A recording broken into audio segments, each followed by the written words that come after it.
Imagine waking up to a clear, quiet morning in a Japanese city, children walking to school, shopkeepers opening their stores, office workers starting their daily routines.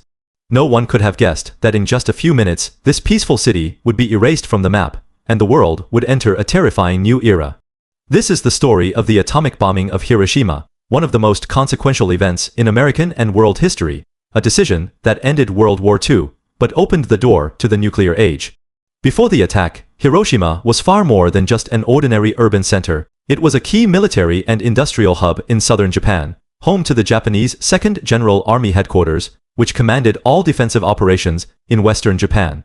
Tens of thousands of factory workers here produced military supplies, aircraft, pots, and naval equipment to fuel Japan's war machine. Most buildings in the city were made of wood, tightly packed together, with little space between homes and workshops. This layout made Hiroshima extremely vulnerable to fire and blast damage, a factor U.S. military planners carefully noted when selecting the target.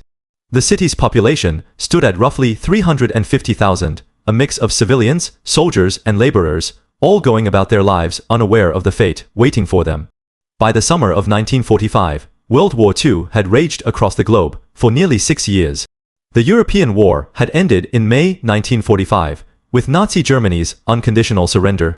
But the Pacific War against Japan was far from over. For years, US and Allied forces had fought brutal island-hopping campaigns against the Japanese military, facing fanatical resistance, suicidal banzai charges, and zero willingness to surrender. The battles of Iwo Jima and Okinawa had cost the US tens of thousands of lives, and military planners predicted that a full-scale invasion of the Japanese home islands, codenamed Operation Downfall, would result in up to 1 million American casualties and millions of Japanese deaths.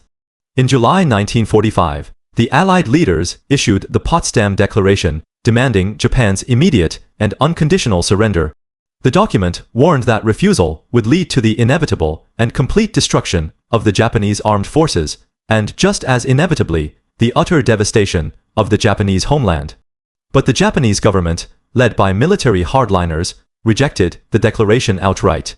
They believed they could defend their homeland to the last person, and force the Allies to accept a negotiated peace. Even as their cities burned from conventional bombing, and their navy lay at the bottom of the ocean, Japan's military leaders refused to admit defeat. At the same time, a top-secret U.S. mission, the Manhattan Project, had achieved a breakthrough. After years of research and billions of dollars in funding, scientists had successfully tested the world's first atomic bomb in the New Mexico desert on July 16, 1945. The explosion was more powerful than anyone had imagined, releasing the energy of thousands of tons of TNT. President Harry S. Truman, who had taken office just months earlier after Franklin D. Roosevelt's sudden death, now faced the most weighty decision in modern history: whether to use this unprecedented weapon against Japan to end the war quickly. Truman and his advisors weighed two options: a costly invasion that would kill countless soldiers and civilians, or a nuclear strike that could force Japan to surrender without a ground war. They also considered that the Soviet Union was preparing to enter the Pacific War in August 1945, and the US wanted to end the war before the Soviets gained more influence in Asia. After intense debates, Truman approved the use of the atomic bomb against the Japanese city that had military value and had not been heavily damaged by conventional bombing. Hiroshima was chosen as the primary target, a major industrial and military hub with a large port and army headquarters. On August 6, 1945, a modified B-29 Superfortress bomber, named the Enola Gay, took off from Tinian Island in the Pacific Ocean, piloted by Colonel Paul Tibbets. The crew spent hours checking and rechecking the bomb, fully aware they were carrying a weapon unlike any other. On board was the Little Boy, a uranium-235 atomic bomb, weighing over 9,000 pounds, with an explosive yield of 15,000 tons of TNT. The flight to Hiroshima took about 6 hours, and the crew faced no enemy fighter, planes, or anti-aircraft fire. Japanese air defenses had no idea what was coming. Radar operators mistook the single bomber for a reconnaissance flight, and did not sound a full civil defense alarm. At 8:15 a.m. Hiroshima time, the Enola Gay released the Little Boy from 31,000 feet. The bomb fell for 43 seconds before detonating 1,900 feet above the city center. What happened next was unlike anything the world had ever seen. A blinding flash of light, brighter than the sun, filled the sky, followed by a massive fireball that reached temperatures of 300,000 degrees Celsius, hotter than the surface of the sun. A shockwave ripped through the city at supersonic speeds, flattening every building within a 1.6-mile radius. Wooden structures burst into flames instantly, and concrete buildings were reduced to rubble. People within half a mile of the blast were vaporized immediately, leaving only shadows burned into the ground and walls. Those farther away suffered horrific burns, broken bones, and radiation sickness. Survivors wandered the streets in shock, their skin peeling off their eyes, damaged by the intense light. The blast destroyed 90% of Hiroshima's buildings, and the city's population, of around 350,000, was decimated.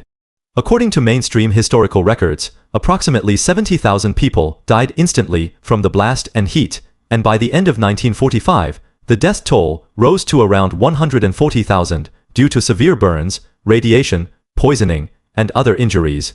Tens of thousands more would die in the years that followed, from radiation-related illnesses like cancer and leukemia. Medical teams arrived days later, completely unprepared, to treat radiation exposure, a condition no doctor had ever encountered before. The world watched in horror as news of the Hiroshima bombing spread. 3 days later, the U.S. dropped a second atomic bomb on Nagasaki, killing another 70,000 people. On August 15, 1945, Emperor Hirohito of Japan announced Japan's unconditional surrender in a radio address, bringing World War II to a final end. The atomic bombings had achieved their immediate goal, ending the war without a U.S. invasion of Japan, but the atomic bombing of Hiroshima remains one of the most controversial events in history. Critics argue that the bombing was unnecessary, pointing to Japan's already collapsing economy, fuel shortages, and impending Soviet invasion as reasons Japan would have surrendered soon anyway. They call the attack a war crime that targeted innocent civilians, including women, children, and the elderly. Supporters, however, maintain that the bombing saved millions of lives by avoiding a prolonged invasion, and that it was a legitimate military action to end a total war. For the United States, the Hiroshima bombing marked a shift in global power. The U.S. became the first and only nation to use nuclear weapons in warfare, and it entered the nuclear age as the world's sole nuclear superpower. The bombing also set the stage for the Cold War, as the Soviet Union rushed to develop its own atomic bomb, sparking a decades-long nuclear arms race between the two superpowers. Overnight, global politics changed, and every nation began to rethink its security and military strategy in a nuclear world.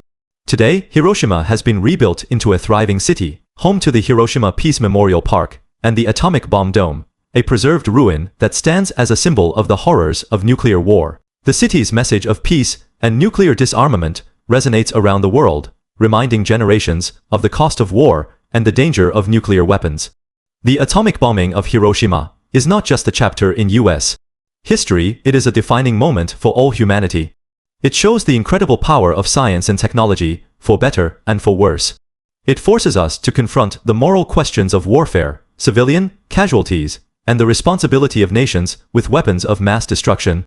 As we look back on this event, we must remember the lives lost, learn from the past, and work to ensure that nuclear weapons are never used again. Please like, comment, share, and subscribe to the channel.